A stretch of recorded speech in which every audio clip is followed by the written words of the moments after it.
मंगलमय मंगल करण वीतराग विज्ञान।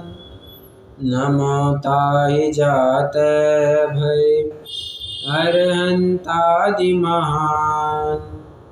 करि मंगल करि हो महा ग्रंथ करन को काज।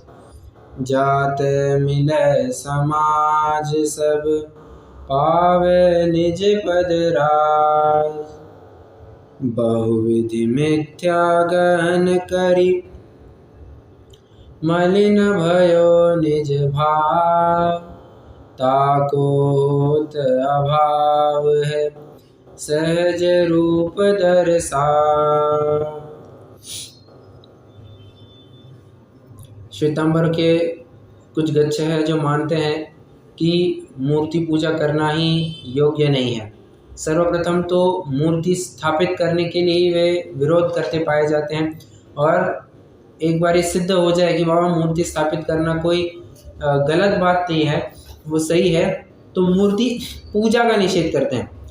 आप यहाँ देखेंगे कि मूर्ति पूजा निषेध का निराकरण, ये जो प्रकरण है इसमें दो बिंदुओं को लेकर के चर्चा चल रही है।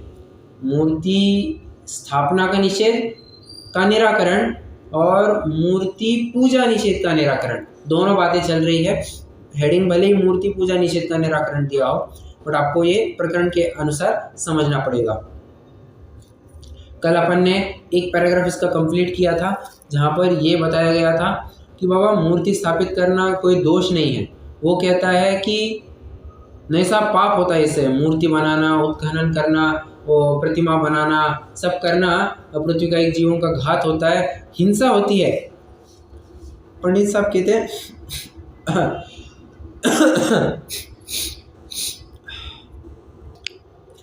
वे कहते हैं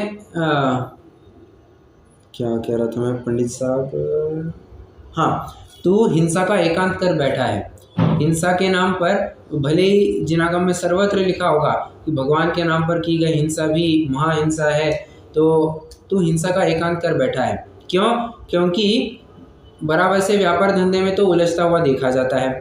खाने पीने को लेकर के तेरी अभी तक वासना कम हुई नहीं है, घूमने फिरने को लेकर के तेरी वासना कम हुई नहीं है, हर प्रकार के पापों में तो उलझता पाया जाता है। हर 5-6 साल में तो नई इमारत, मतलब पुरानी इमारत तोड़ता है, नई इमारत बनाता है, इसमें हिंसा नहीं देखता है, और प्रतिमा बनाने में हिंसा देखता है। लो, जो पुण्य का साधन था, पुण्य का आयतन था, उसको बनाने में तुमने हिंसा देखी, और जो पाप के साधन है, एकांत पाप रूप है, वहां तो तुमने हिंसा नहीं देखी। ये तो तुम्हारी विपरीतता है। 1, 2, जितने भी तुम्हारे अकृत्रिम चैताल्य हैं वे भी मानते हैं, अपन भी मानते हैं कि ये मंदारगिरी, मेरू, सुमेरु, ये जितने पंचमेरु आदि है ना, वहाँ पर अकृत्रिम जिनालय पाए जाते हैं। वहाँ पर रिद्धिधारी मुनिराज जाकर के तत्थ चेय्यम वंदई, मतलब वहाँ जाकर के चैत्य की वंदना करते हैं। ऐसा तुम्हारे ही शास्त्र में पद मिलता है। सो कहने लग गया, नहीं साहब, ये तो चैत्य का अर्थ आप गलत समझ रहे। चैत्य मतलब तो ज्ञान होता है, तो ज्ञान की आराधना, ज्ञान को वंदन करने के लिए वहाँ गए थे। तो स्ववचन बाधित जो दोष जैसी कुछ बात लग रही है। ज्ञान की आराधना करने के लिए वहाँ क्यों जाना पड़ेगा? जो वस्तु अपने से दूर हो वहाँ उसके पास जाया जाता है। जो वस्तु अपने पास हो उसको प्राप्त करने के लिए कहीं जाना नहीं पड़ता। बस नज़र बाहर से अंदर की तरफ मोड़ लो, वही तुम्हारा काम हो जाएगा। 1 मिनट ना, हाँ, वही तुम्हारा काम हो जाएगा। तो ज्ञान की वंदना करने के लिए वहाँ जाना, ये क्या आवश्यक है? मतलब कोई प्रयोजन की बात ही नहीं बनती है। चैत्य का अर्थ अगर तुम प्रतिमा लोगे तो ये तुम्हारे सूत्र की बात बराबर बैठेगी, अन्यथा बात ही नहीं बैठेगी। हम ये नहीं कह रहे हैं कि चैत्य का अर्थ ज्ञान या आत्मा नहीं होता है, बिल्कुल होता है, परंतु ये प्रकरण संगत नहीं है।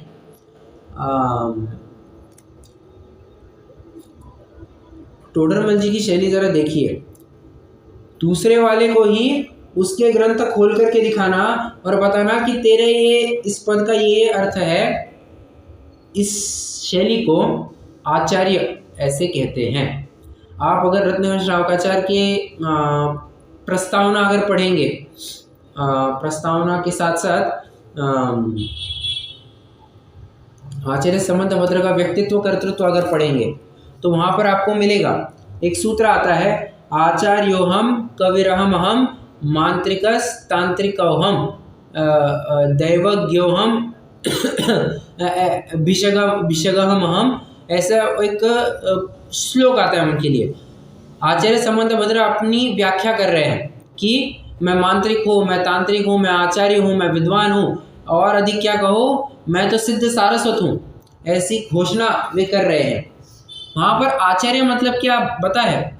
आचार्य मतलब होता है दूसरों के ही ग्रंथों को खोल करके उनके ग्रंथों को कैसे पढ़ना, उनके ग्रंथों में क्या क्या अर्थ योग्य बनता है ये निकाल करके दिखाना, इसको कहते हैं आचार्य।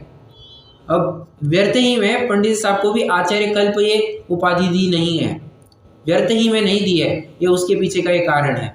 अब जगह जगह देखेंगे बराबर से उनके शास्त्रों का दाखला दिया है और कहा है कि ये तुम्हारा कहना बिल्कुल योग्य नहीं है, क्योंकि यहाँ पर इस सूत्र का तो अर्थ ऐसा होना चाहिए था।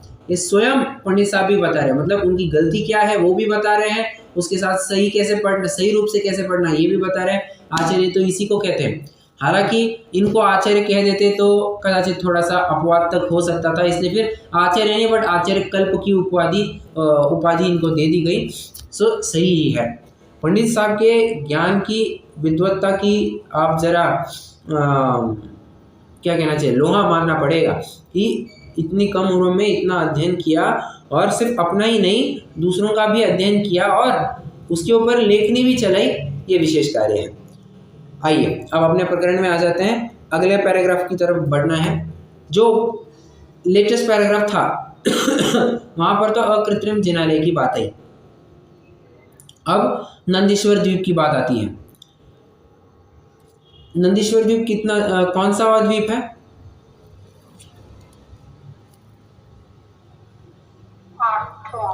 8वां, बराबर 8वां द्वीप है। वहाँ नंदीश्वर द्वीप की विशेषता क्या है?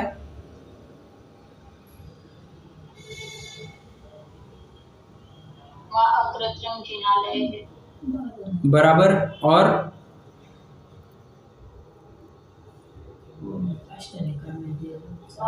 खटकासन प्रतिमा है।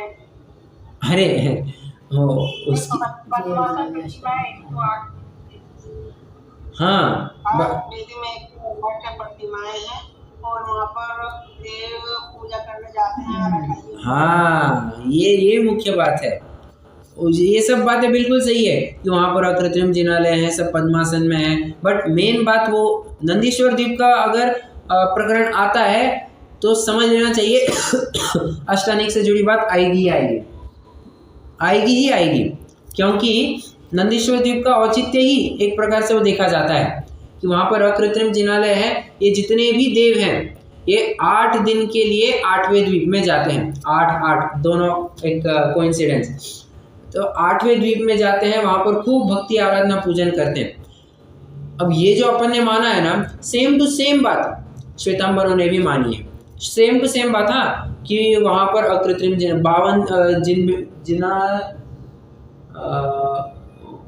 52 प्रतिमा 52 जिनालय, सॉरी 52 जिनालय है। 108 नहीं 63 नहीं 108 प्रतिमाएं, बराबर 52 जिनालय हैं, 108 प्रतिमाएं हैं। ये सब उन्होंने भी माना है। 8वां द्वीप नंदीश्वर द्वीप, अष्टानीक में देव वहाँ पर जाते हैं, भक्ति पूजन करते हैं। पंडित साहब उसको पूछते हैं सामने श्वेतांबर भाई को, तू बता वहाँ पर जाते होंगे ये देवगण जाते हैं, अजय देवगण नहीं, ये देव के लोग, ठीक है, वे भक्ति करने जाते हैं, तो उसका नतीजा क्या होता होगा? या तो उदासीन होते होंगे एक, या तो राग उत्पन्न करते होंगे। क्यों? क्योंकि इतने सब रत्न जड़ित सिंहासन आदि है, सब तरफ क्या कहना चाहिए, हाँ हर तरफ ये रत्न ही रत्न लगे हुए हैं, एकदम शोभा को प्राप्त होते हैं, तो राग उत्पन्न करते होंगे सब अच्छी बातें देख करके, या वीतरागता उत्पन्न करते होंगे। 3 ही ऑप्शन है, इसके अलावा और कुछ नहीं होता होगा। क्या कहा फिर से? वहाँ पर जाते हैं तो 3 चीज़ों को उत्पन्न करते होंगे, या तो उदासीनता उत्पन्न करते होंगे, या तो राग को बढ़ाते होंगे, या तो वितरागता को पोषण करते होंगे। ठीक है, उदासीन होते होंगे ऐसा तो लगता है नहीं, क्योंकि उदासीन होने जैसा वहां पर कुछ है नहीं।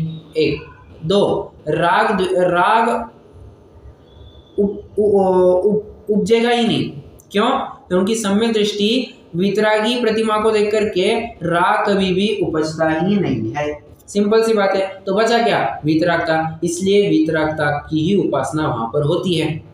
और जब वहां पर जाकर के वितरागता की उपासना होती है तो तू ये क्यों मानता है कि ये भक्ति आदि करना गलत बात है? भक्ति आदि करना बिल्कुल योग्य बात है।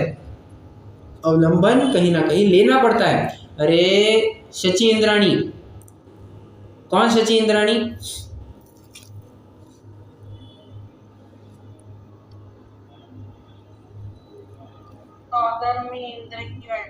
बराबर, सौधर्म इंद्र की पटरानी, जो कुछ भी कह सकते हैं, शची इंद्राणी। वो वहां पर ये नियोग है, नियम है, कुछ भी कहिए, हर अष्टानिक में हर अष्टानिक तो नहीं कह सकते, बट हर एक शची इंद्राणी अष्टानिक में जब भी जाती है तो वहां पर सम्यक दर्शन प्रकट करती है। ये नियोग है, नियम है, कुछ भी कहिए।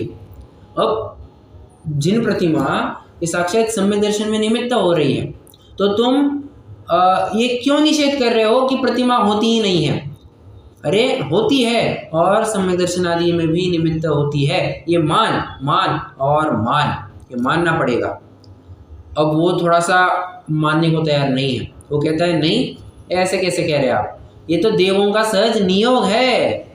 ये तो क्या कहा? देवों का सहज नियोग है, उनके तो होता ही है, उनको तो करना पड़ता है। अच्छा, ऐसी बात है। तो वहां पर जाकर के नमोत्थुनम का पाठ क्यों पढ़ा? यदि अच्छा, पहले तू ये बता कि वो धर्म का कार्य है या पाप का कार्य है? तू बता, यदि वो धर्म का कार्य है या पाप का कार्य है? यदि पाप का कार्य है, हाँ एक मिनट,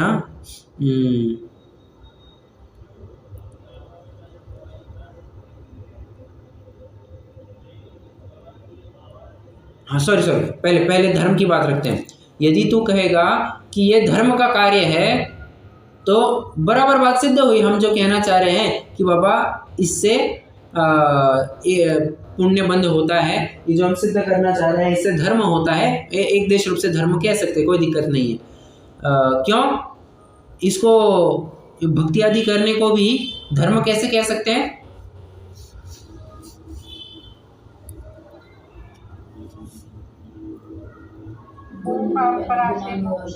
करेक्ट, बहुत बढ़िया। परंपरा से मोक्ष का कारण होने से ये भी धर्म कहा जाता है। ठीक है, वो धर्म की 4 परिभाषाएं है ना, वत्थु सहावो धम्मो 1, खमादि भावो या दशभिहो धम्मो 2, रयणतयम च धम्मो 3, और जीवादि रक्षणम धम्मो। ठीक है, जीवादि की रक्षा करना धर्म है, और 10 धर्म की आराधना करना वो भी धर्म है।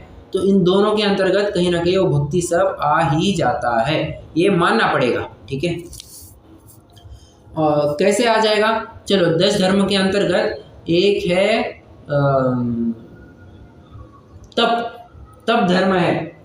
तप के अंतर्गत स्वाध्याय, विनय, वैयावृत्ति, ये सब आएगा या नहीं आएगा? भक्ति आदि करना आएगा या नहीं आएगा? बिल्कुल आता है, बिल्कुल आता है। तो कैसे हम ये ना माने कि भक्ति करना ये धर्म नहीं है? एक देश रूप से इसको धर्म मान, हाँ सर्वदेश रूप से धर्म नहीं माना जाएगा। क्यों? अगर हमेशा बाहर ही में रहोगे तो भले आदमी अपने में कब समाओगे, अपना अनुभव कब करोगे? तो एक देश रूप से इसको धर्म कहना योग्य है, परंपरा मोक्ष का कारण होने से। तो यदि धर्म का कार्य हो, ये तो अपन सिद्ध हो गया। यदि तू कहता है कि ये पाप का कार्य है, तो वहां पर जाकर के नमोत्थुनम का पाठ क्यों पढ़ा? क्यों? ये नमोत्थुनम का पाठ क्या है? इसमें अनंत आदि की भक्ति है, पंच परमेष्टि की भक्ति है। तो पाप के कार्य पर कोई, अच्छा मुझे बताना, कोई कसाई होगा क्या जो बकरा काटते काटते नमो अनंताणम नमो सिद्धाणम कहता होगा? है कोई कसाई? क्यों? पाप का कार्य है। आतंकी क्या करते हैं? गोलियां चलाते वक्त, बमबारी करते वक्त नमोकार मंत्र लगाते होंगे, नमो वरंताणम नमो सिद्धाणम, अब फट ऐसा करते होंगे, नमोकार मंत्र बोलते होंगे। अरे ये छोड़ो, जिनेंद्र भगवान को ऐसे पाप के स्थान पर को क्यों याद करेंगे? और याद करके उनका क्या निहाल होना है? कुछ भी तो निहाल नहीं। पाप के कार्य में तुम भगवान को क्यों याद कर रहे हो? बराबर है। तो नमोत्थुणम का पाठ वहां पर क्यों पड़ा यदि पाप का कार्य था तो ये भी युक्ति संगत बात बैठती ही नहीं है। ठीक है, कितने जनों को यहाँ तक का प्रकरण क्लियर है? समझ में आ रहा है क्या प्रकरण चल रहा है?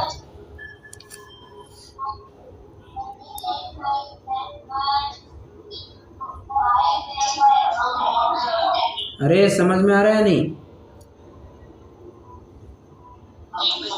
ओके यस, चलिए पढ़ते हैं यहाँ से अपन थोड़ा। तथा पेज 162, नंदीश्वर द्वीप में जाकर देवादिक पूजनादि क्रिया करते हैं, उसका व्याख्यान उनके जहाँ तहाँ पाया जाता है। तथा लोक में जहाँ तहाँ अकृत्रिम प्रतिमा का निरूपण है। सो वह रचना अनादि है, वह रचना भोग कुतूहल आदि के अर्थ तो है नहीं, और इंद्रादिकों के स्थानों में निष्प्रयोजन रचना संभव नहीं है। ठीक है, इसलिए इंद्रादिक उसे देखकर क्या करते हैं?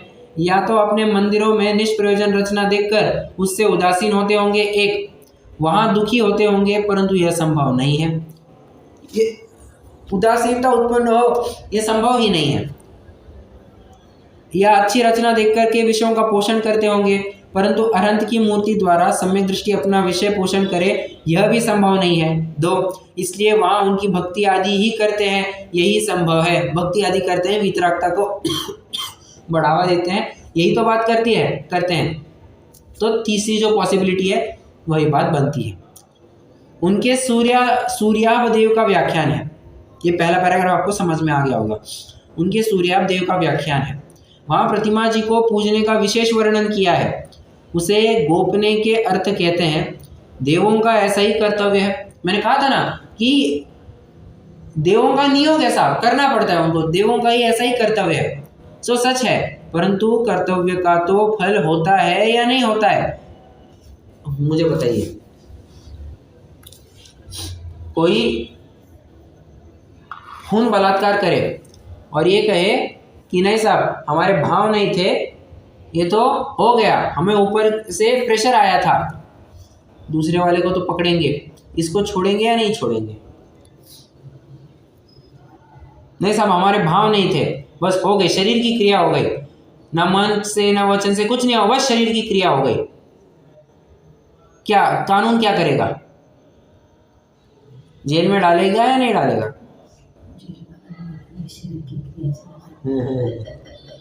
डाले भाई। हमारी माता जी कह रही है, उसका तो मिलेगा। हाँ हमारी माता जी कह रही है कि हाँ, फिर पुलिस वाला भी कहेगा कि ये भी शरीर की क्रिया है बेटा, डंडे बरस रहे हैं, शरीर की क्रिया, हमारे भाव थोड़ी ना है, बस तुमको डंडे बरसा रहे तुम्हारे ऊपर, तुमको चिमटियाँ निकाल रहे हैं, तुमको बराबर से पानी के शावर में रखा जा रहा है, एकदम गर्म रखा जा रहा है, ये शरीर की क्रिया है, हमारा कुछ नहीं हो रहा है, शरीर की क्रिया है। तो अब समझ में आएगा उसको कर्तव्य का भी कुछ फल होता है या नहीं होता है। केवल भावों से काम नहीं होता, कर्तव्य का भी फल होता है, ये मानो लोक में भी जहाँ था ये देखने में आ रहा है। बस उसी प्रकार वो जो भी कार्य कर रहे हैं, ठीक है, तूने कहा क्या कहा कि वो नियोग है, उनको करना पड़ता है, तो उस करने से धर्म होता है या पाप होता है? बस यही बात चल रही है। यदि तू कहेगा कि धर्म होता है, यदि धर्म होता है तो अन्यत्र पाप होता था, यहाँ धर्म हुआ, इसे औरों के सदृश कैसे कहे? ये बाकियों के ही समान है, ये तू कैसे कहता है? यह तो योग्य कार्य हुआ, ये तो सही बात है ना, मतलब ये भक्ति आदि कर रहे हैं तो योग्य कार्य है। और पाप होता है तो वहाँ नमोत्थुणम का पाठ पढ़ा, सो पाप के ठिकाने ऐसा पाठ किस लिए पढ़ा? जहाँ पर पाप होने वाले नमोत्थुणम पढ़ के क्या निहाल होने वाला है तुम्हारा? अब यहाँ पर नमोत्थुणम के बारे में थोड़ा बताया जा रहा है। तथा एक विचार यहाँ यह आया कि नमोत्थुणम के पाठ में तो अनंत की भक्ति है, सो प्रतिमा जी के आगे जाकर यह पाठ पढ़ा, इसलिए प्रतिमा जी के आगे जो अनंत भक्ति की क्रिया है वह करना युक्त है। इससे भी बात सिद्ध होती है। कोमल जी, आपको याद है क्या? आपको याद होगा ये नमोत्थुणम का पाठ? मुंह जबानी याद होगा?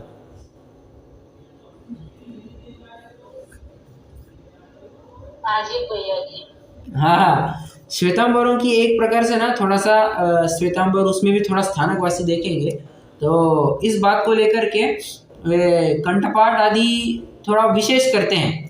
अब ये याद करो, वो याद करो, लोगस्य का पाठ करो, और क्या है नमोत्थुणम लो, और क्या क्या होता है, हाँ, प्रतिक्रमण आदि बहुत बहुत कुछ याद होता है उनको।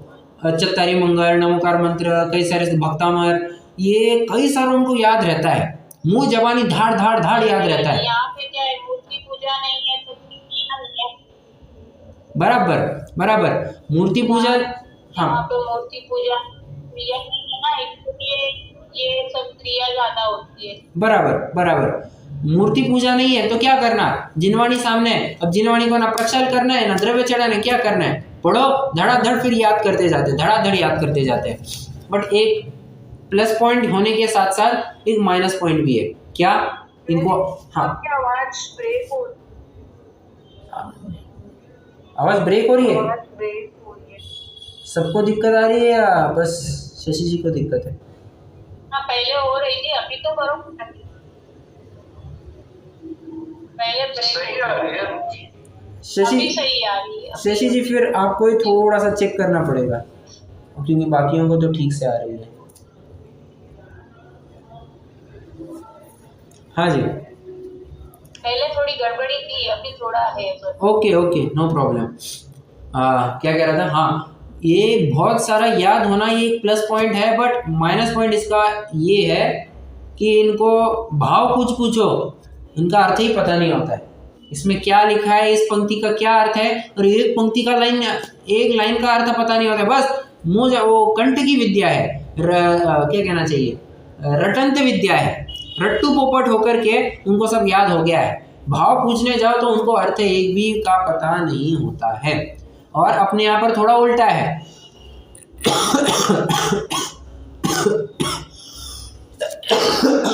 सॉरी, अपने यहाँ पर किसी को पूछो, बाबा अध्यात्म का ग्रंथ क्या कौन सा है समाचार, उसमें किसकी बात आई है? अरे छोटा बच्चा भी कहेगा उसमें आत्मा की बात आई है, एकत्व विभक्त की बात आई है, तो छोटा बच्चा भी समझ जाता है। भाव अपने यहाँ पर दिगंबरों में भावों की प्रधानता देखने में आती है, भाव बराबर समझते हैं। बट माइनस पॉइंट ये है, इनको याद कुछ ही नहीं होता है। आप देखना, ये कुछ याद नहीं करते हैं, कंठपाठ आदि में ये बहुत पीछे रह जाते हैं। तो एक उनका माइनस पॉइंट है, एक अपना माइनस पॉइंट है। अब क्या करें, दोनों को मिलाए तो सोने पे सुहागा हो जाएगा। बट विशेष रूप से देखा जाए, दोनों का काल के अनुसार अपना अपना महत्व होता है। मैं वैसे ही थोड़ी बात करना चाहूँगा। जब बच्चा पालने में होता है, जब बच्चा छोटा होता है, जब उसके पढ़ने लिखने की उम्र होती है, उस समय पर उसको भले अर्थ पता ना हो, उसको धड़ाधड़ याद करने दिया जाना चाहिए। तू ये याद कर, तू वो याद कर, तू ये याद कर। मैं अपने ऊपर से बताता हूँ, हाँ, पिताजी मुझे याद करवाते थे धड़ा। मैं सबसे पहले भक्तामर याद किया था, उसके बाद से फिर शुरुआत में हम भी श्वेतांबर थे, तो मैं श्वेतांबर के बहुत सारे मुझे भी याद थे, नमोत्थुणम, और अब तो मैं भूल गया हूँ, लोगस लगभग थोड़ा बहुत आ जाता है, और अपना क्या होता है प्रतिक्रमण, ये सब मुझे याद था, मुँह जबानी याद था मुझे। बट अभी वो छूट गया तो भूलन सी हो गई है। उसके बाद में जैसे अपन यहाँ पर आए दिगंबर में, तो फिर कई सारे ग्रंथ याद करने में आ गए। अपना छेड़ाला हो गया, रत्नरसावकाचार, तत्वसूत्र, कई सारे ग्रंथ याद करने में आ गए। तो शुरुआत में मैं समझता ही नहीं था ये कहना क्या चाहते हैं, ये कहना क्या चाहते हैं, इसका अर्थ क्या बनता है, उसका अर्थ। तत्वसूत्र पढ़ते वक्त तो हाय बाबा समझता ही नहीं था, ये सूत्र की संधि कैसे करना, ये पढ़ना कैसे, क्या करना, अर्थ कुछ समझ में नहीं आता था। बस एक था कि बाबा याद करना है, क्योंकि थोड़ा सा ऊपर से पापा का प्रेशर था। तो उस समय में ऐसा हो गया बाबा, अधिकांश तो एक पापा के प्रेशर से वो याद हो गए, याद कर लिए धड़ाधड़ कई सारे ग्रंथ आदि, कई सारे छंद याद कर लिए। तो आज हो क्या रहा है, आज जैसे अपन अभी स्वाध्याय कर रहे हैं, अभी क्या हो रहा है, मेरा थोड़ा सा कंठपाठ कम है। अब स्वाध्याय अभी थोड़ा सा ज़्यादा तो नहीं कह सकते क्योंकि थोड़ा ओके ओके ही चल रहा है, बट हाँ स्वाध्याय अभी चल रहा है। बीच का एक दौर ऐसा हुआ कि मैं स्वाध्याय भी खूब करता था, मतलब एक 8वीं 9वीं के दौरान का कुछ समय था, 10वीं की छुट्टियां वगैरह थी, खूब स्वाध्याय हुआ तो उस समय में। तो मतलब दिन का मेरा 5-5 6-6 घंटा उस समय में स्वाध्याय होता था, मतलब प्रवचन सुनना, नोट्स बनाना, पढ़ना, ये सब होता रहता था मेरा। तो उसको लेकर के फिर जैसे जैसे स्वाध्याय करना हुआ तब फिर मुझे अर्थ समझ में आने लग गए, तो फिर याद भी था, अर्थ भी समझ में आने लग गए, तो फिर वो थोड़ा सा कंफर्ट आता है। और एक उम्र होने के बाद भाव समझना भी आवश्यक होता है। सिर्फ याद करते जाएंगे ना तो कुछ समझ में नहीं आता है, और सिर्फ भाव समझते जाएंगे तो सामने वाला क्या कह रहा है, वो छंद बोल रहा है, आपको लगेगा ओ क्या छंद बोल दिया, क्या छंद बोल दिया। अरे बाबा तुझे भी थोड़ा याद होना चाहिए, बेसिक ग्रंथ तुझे भी याद होने चाहिए, तो बेसिक छंद तुझे याद होने चाहिए, तो तुझे भी समझ में आ जाएगा। तो दोनों का अपना महत्व है। केवल रटने से काम नहीं होगा, ना ही केवल वैसे केवल भाव समझने से काम तो हो जाएगा, बट वो एक बूस्टिंग इफेक्ट है। याद करना ये हमारे अध्ययन को बहुत क्या कहना चाहिए, अध्ययन में 4 चांद लगाता है, ऐसी बात है। चलिए अब वो एक प्रश्न पूछ रहा है, कौन? श्वेतांबर वाला। वो कहता है ठीक है देवों की, अभी आवाज कट हो रही है। अब वो पूछ रहा है, वो सामने श्वेतांबर वाला कह रहा है कि नहीं साहब, देवों का तो समझ में आ गया, मनुष्यों की कैसे हो गया, मनुष्यों की आप कैसे घटित करेंगे? पंडित साहब कहते हैं, सुनते हैं कि द्रौपदी ने कई सारी जिन मंदिरों की स्थापना करवाई, जिन प्रतिमाएं स्थापित करवाई, वहाँ पर उनकी खूब भक्ति पूजन की, तो इस बारे में तुम्हारा क्या कहना है? यदि वो प्रवृत्ति, ये प्रतिमा आदि बनाना, ये पूजन आदि करना, ये करना मतलब क्या कहना चाहिए, प्रतिमा आदि बनाने वाले ये धर्मात्मा थे या पापी थे? फिर से ये जो प्रतिमाएं आदि बनवाई है, ये प्रतिमा आदि बनाना, ये वो लोग धर्मात्मा थे या पापी थे? यदि धर्मात्मा थे तो गृहस्थ की योग्य तो वैसे ही आचरण हो गया, क्या दिक्कत है? और यदि पापी थे तो वहां पर तो पाप का ऐसा क्या प्रयोजन है, तू बतला। भोगादि का तो कुछ प्रयोजन था नहीं, इसलिए ये बात जमती नहीं। 2 बातें मैं फिर से रिपीट कर रहा हूँ।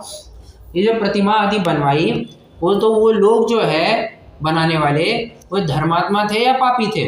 यदि धर्मात्मा थे तो गृहस्थ के योग्य तो वैसे आचरण हो गया, क्या दिक्कत है? और यदि कहता है कि पाप उपजता है, पापी थे वे लोग, तो यदि तू पापी कहेगा परंतु वहां पर पाप का कुछ प्रयोजन था ही नहीं। हाँ, वहां पर पाप का, भोगादि का कुछ प्रयोजन हो तो बात करें ना, भोगादि का कुछ प्रयोजन था नहीं, बस ये ऐसी बात है। और वहां पर फिर से यहाँ पर बात आ रही है, द्रौपदी ने वहां पर नमोत्थुणम का पाठ पढ़ा। तो नमोत्थुणम का पाठ पढ़ा, ये धर्म से हुआ या कुतूहल से हुआ? यदि तू कहेगा कि कुतूहल से किया तब तो महापापी नहीं सिद्ध हुई द्रौपदी। यदि तू कहेगा कि धर्म से किया तो बस हम जो सिद्ध करना चाहते हैं वो भी सिद्ध हो गया। समझ में आ रहा है? हम जो सिद्ध करना चाह रहे हैं कि वह प्रतिमा जी की स्थापना करना, उसकी पूजा अर्चा करना, इसमें कोई पाप नहीं, ये धर्म है, बस वो सिद्ध हो गया। इससे ये भी सिद्ध हुआ कि तूने जो मान्यता बनाए रखी है, एक मन में धारणा बनाए रखी है कि नहीं मूर्ति पूजा नहीं करनी चाहिए, बहुत हिंसा होती है, ये मान्यता तुम्हारी गलत सिद्ध हो रही है। ठीक है, आइए पढ़ते हैं यहाँ से थोड़ा। तथा वे ऐसा कहते हैं, देवों के ऐसा कार्य है, मनुष्यों के नहीं है, क्योंकि मनुष्यों को प्रतिमा आदि बनाने में हिंसा होती है। तो उन्हीं के शास्त्रों में ऐसा कथन है कि द्रौपदी रानी प्रतिमा जी के पूजनादि जैसे सूर्याप देव ने किए उसी प्रकार करने लगी, इसलिए मनुष्यों के भी ऐसा कार्य कर्तव्य है। ठीक है, अब ये मत समझना कि द्रौपदी ने साक्षात डायरेक्टली जाकर के पूजा की, स्पर्श आदि किया, ना। यहाँ पर पूजन की मतलब वहाँ पर कोई पुरुष ही अभिषेक प्रक्षार आदि कर रहा होगा, यहाँ पर इसने पीछे रह करके कुछ द्रव्य आदि चढ़ाए होंगे, द्रव्य पूजन की होगी, वो जो प्रक्षार आदि हो रहा है, अभिषेक आदि हो रहा है, उसकी अनुमोदना की होगी। तो बस नाम द्रौपदी का लग गया, द्रौपदी के नाम से वो मंदिर खुलवाया होगा कि बाबा महारानी द्रौपदी के कहने पर फलाना फलाना मंदिर बनाया जा रहा है, शांतिनाथ भगवान का, महावीर भगवान का। हालांकि महावीर भगवान का बनाना संभव नहीं था तब, क्यों? क्योंकि नेमिनाथ भगवान के टाइम पर तो द्रौपदी हुई है, महावीर भगवान का क्या बनाएगी? तो शांतिनाथ भगवान या फिर नेमिनाथ भगवान, इनकी कोई प्रतिमा बनवाई होगी, तो वैसी बात संभव है।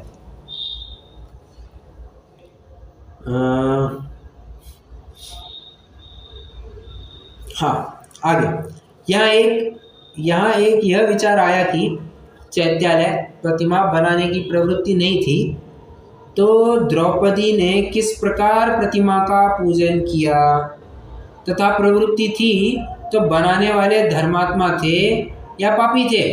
क्या कहा? बनाने वाले धर्मात्मा थे या पापी थे? यदि धर्मात्मा थे तो गृहस्थों के ऐसा कार्य करना योग्य हुआ, और पापी थे तो वहाँ भोगादि का प्रयोजन तो था नहीं, किस लिए बनाया? प्रयोजन तो तुम डिफाइन करो, किस प्रयोजन से बनाया फिर? और एक बात ध्यान रखना, प्रयोजनम अनुदिश्य मंदोपि न प्रवर्तते, बिना प्रयोजन के मंद से मंद जीव भी कोई कार्य नहीं करता है। तो यहाँ पर बिना प्रयोजन ही कोई प्रतिमा आदि बनाएगा तो उसमें ये क्या सेंस बनाता है? बिना प्रयोजन के तो कोई कुछ कार्य करता ही नहीं है, और भोग सामग्री का, विषय कषाय का तो कोई यहाँ पर प्रयोजन था नहीं। बचती क्या बात है? यहाँ पर वीतरागता की बात बचती है, सिंपल है। तथा द्रौपदी ने वहाँ नमोत्थुणम का पाठ किया, पूजन आदि किया, सो कुतूहल किया या धर्म किया? यदि कुतूहल किया तो महापापी नहीं हुई, धर्म में कुतूहल कैसा? और धर्म किया तो औरों को भी प्रतिमा जी की स्तुति पूजा करना युक्त है। कितने जनों को समझ में आ रहा है यहाँ तक का प्रकरण?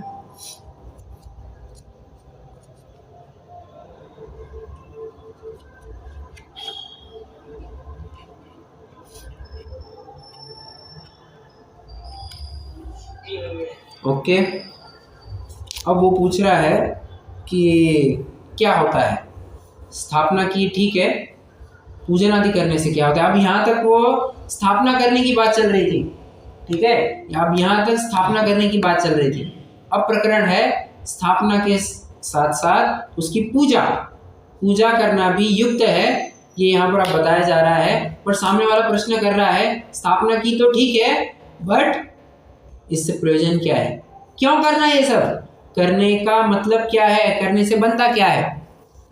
अच्छा, तो बता, पत्नी को देख करके क्या कहा?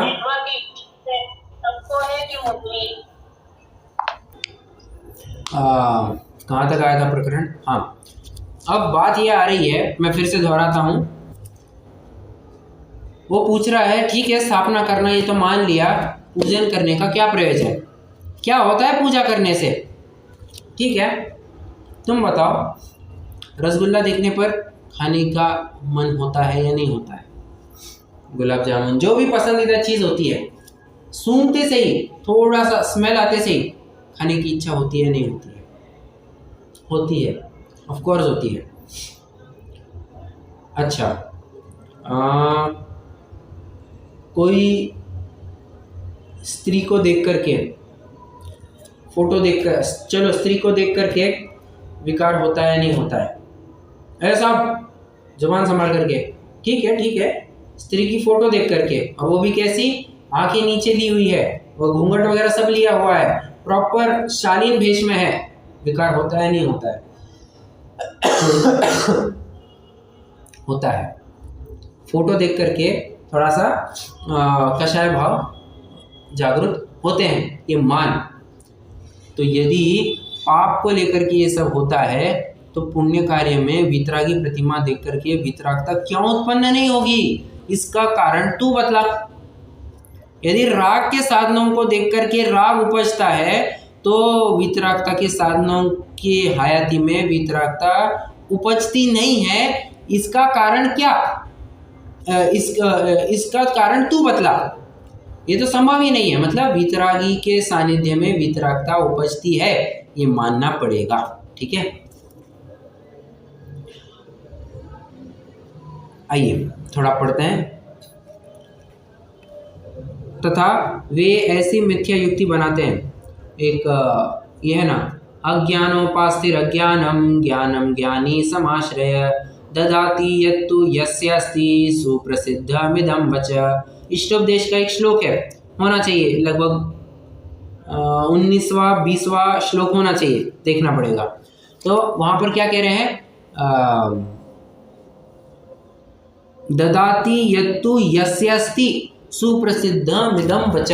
जिसके पास जो होता है वो वही देने की कोशिश करता है। रागी के पास जाओगे तो तुमको राग ही मिलेगा, राग ही उपजेगा। वितरागी के पास जाओगे, वितरागता की उपासना तुम करोगे। तथा वे ऐसी मिथ्या युक्ति बनाते हैं, जिस प्रकार इंद्र की स्थापना से इंद्र का कार्य सिद्ध नहीं है, उसी प्रकार अरहंत प्रतिमा से कार्य सिद्ध नहीं है। सो अरहंत किसी को भक्त मानकर भला करते हो तब तो ऐसा भी माने, परंतु वे तो वितराग है। यह जीव भक्ति रूप अपने भावों से शुभ फल प्राप्त करता है। जिस प्रकार स्त्री के आकार रूप काष्ठ पाषाण की मूर्ति देखकर वहां विकार रूप होकर अनुराग करे तो उसको पाप बंद होगा, उसी प्रकार अरंत के आकार रूप धातु पाषाण आदि की मूर्ति देखकर धर्म बुद्धि से वहां अनुराग करे तो शुभ की प्राप्ति कैसे न होगी। वहां वे कहते हैं बिना प्रतिमा ही हम अरहंत में अनुराग करके शुभ उत्पन्न करेंगे। तो इनसे कहते हैं आकार देखने से जैसा भाव होता है वैसा परोक्ष स्मरण करने से नहीं होता।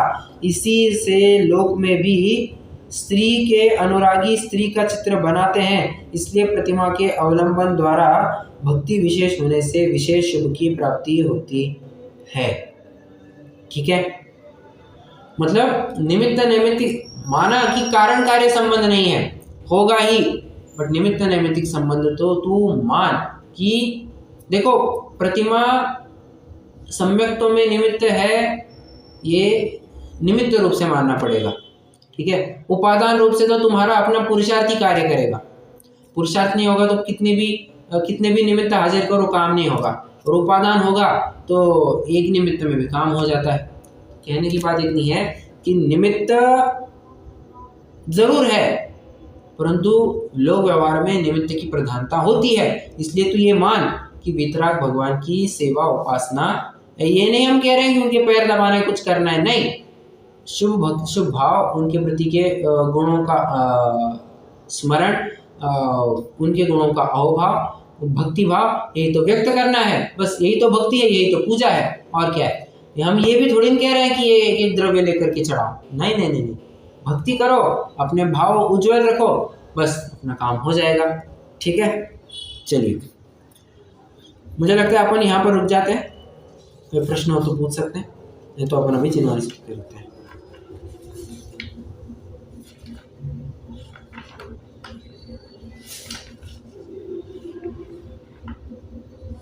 नहीं है, चलिए रुकते हैं, चिन्ह करते हैं।